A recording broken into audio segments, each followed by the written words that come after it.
हामीले चाहिँ एउटा यस्तो सामग्री प्रयोग गरेका छौँ जो चाहिँ नि यो जलवायुको चाहिँ उत्थानशील क्लाइमेट रेजिलिएन्ट हुने खालको र स्थानीय सामग्री स्थानीय स्रोतबाट हुन सक्ने स्थानीय मानिसहरूले यसलाई निर्माण गर्न सक्ने त्यस्तो खालको हामीले नयाँ खालको चाहिँ यो प्रविधिको चाहिँ निर्माण गरेका छौँ।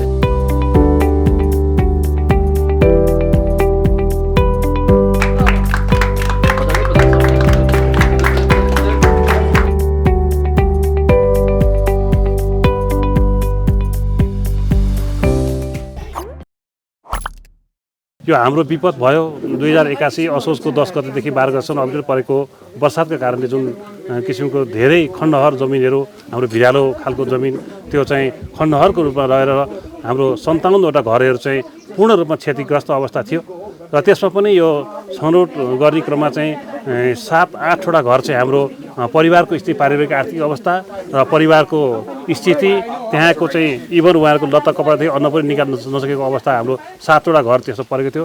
त्यसमध्ये हाम्रो यो जुन इनड्राइभ संस्थासँग हाम्रो जुन किसिमको चाहिँ एउटा समन्वय भयो त्यो समन्वय पछाडि यो आज एउटा घर बनाएर जुन किसिमको हस्तान्तरण गर्दै हुनुहुन्छ त्यो एकदमै प्रविधि मैत्री बस्नको लागि स्वास्थ्यको दृष्टिकोणमा सबै कुराले चाहिँ उचित खालको कस्टको हिसाबमा सस्तै खालको पर्ने हुनाले चाहिँ यो एउटा नमुना छ। यसले चाहिँ अझै यो हाम्रो गाउँ बस्तीको घरहरू यस्तै खालको घरहरू बनाउँदा पनि वास्तवमा स्वास्थ्यको दृष्टिकोण र हरेक आर्थिक हिसाबले पनि सहज र सस्तो सुलभ र आरामदायक हुने जस्तो महसुस मैले गरेको छु। इनड्राइभको सहयोगमा अहिले भर्खरै आज सम्पन्न भएर हस्तान्तरण भएको एउटा छ भने अर्कोको काम निरन्तर रूपमा अगाडि बढिरहेको अवस्था छ। मेरो बाढी पहिरोले चाहिँ तसनस बनायो, केही घरबाट केही निकाल्ने कुरा मैले निकाल्न सकिनँ। बस बच्चाहरू मेरो 4जना बच्चा छन्, त्यो बच्चाहरू निकाल्न सकियो। निकालेर रातिको बिचमा 11 बजेको बिचमा दाइको 5जना परिवार र मेरो 6जना परिवार निक्लेर अर्को सुरक्षा ठाउँ गएर ज्यान चाहिँ बचाइयो। अरू वस्तु भाउ बाख्रा पाठा केही हामीले निकाल्न सकेनौँ। हेरी भाँडाकुँडाहरू लुगा लत्ता कपडाहरू सबै गाउँको दाजुभाइहरूले हामीलाई सहयोग गर्नुभयो। हेरी ल यहीँ बस्नु यहीँ खानु अब केही न केही हुन्छ भन्नुभयो। अनि वडाले उहाँ संस्थाहरू आउनुभयो, उहाँहरूले धेरै सहयोग गर्नुभयो हाम्रो लागि। अहिले हामीलाई त धेरै राहत गर्नुभयो उहाँहरू, त हाम्रो त भगवानै हुनुहुन्छ उहाँ। मेरो दाइको मेरो लागि धेरै भगवानै हुनुहुन्छ उहाँहरू। मेरो पेसा चाहिँ कृषि हो, खेतीपाती गर्ने वस्तु बाख्राहरू पाल्ने पेसा हो, अरू केही पेसा छैन मेरो। अलिअलि 2-4 लिटर दुध बेच्ने पेसा थियो, त्यो पनि अहिले त्यो घरहरू जग्गाहरू नभएको हुनाले त्यो पनि तसनस छ। कुनै अवस्था मेरो छैन अहिले त्यो गर्ने नै, अझ टाइम लाग्छ। जस बस्ने बास चाहिँ उहाँ बुवाहरूले बनाइदिनु भयो, मेरो धेरै बास अड्याइदिनु भयो, ओर्ने ओछ्याउनेहरू पनि दिनुभयो। वडा कार्यालयबाट गएर म यति भन्दै हजुरहरूलाई। And we're here today to work with the local communities to help solve for the challenges that have been faced through the floods and earthquakes of last year.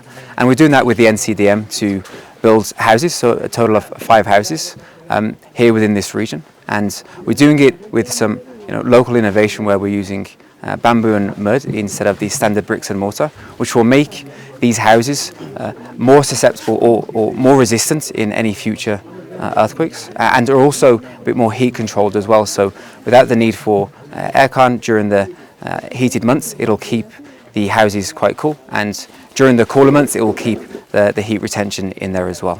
inDrive has an overall mission to positively impact 1 billion lives by 2030, and we do that through many avenues and many levers, but one of those is actually in our InVision projects. And through that we reach out to local communities around the globe to see how we can help solve for some of those challenges within those communities. And when we heard about the challenges within Nepal post these floods and earthquakes, we actively reached out to see how we could be of assistance. And of course, NCDM were really on board with us joining forces to help build these houses. So for us it became important that we could really positively impact the lives of the local communities here in Nepal.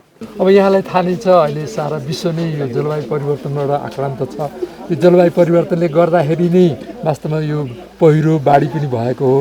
त्यसले गर्दाखेरि हामीले चाहिँ एउटा यस्तो सामग्री प्रयोग गरेका छौँ जो चाहिँ नि यो जलवायुको चाहिँ उत्थानशील क्लाइमेट रेजिलिएन्ट हुने खालको र स्थानीय सामग्री स्थानीय स्रोतबाट हुन सक्ने स्थानीय मानिसहरूले यसलाई निर्माण गर्न सक्ने त्यस्तो खालको हामीले नयाँ खालको चाहिँ यो प्रविधिको चाहिँ निर्माण गरेका छौँ।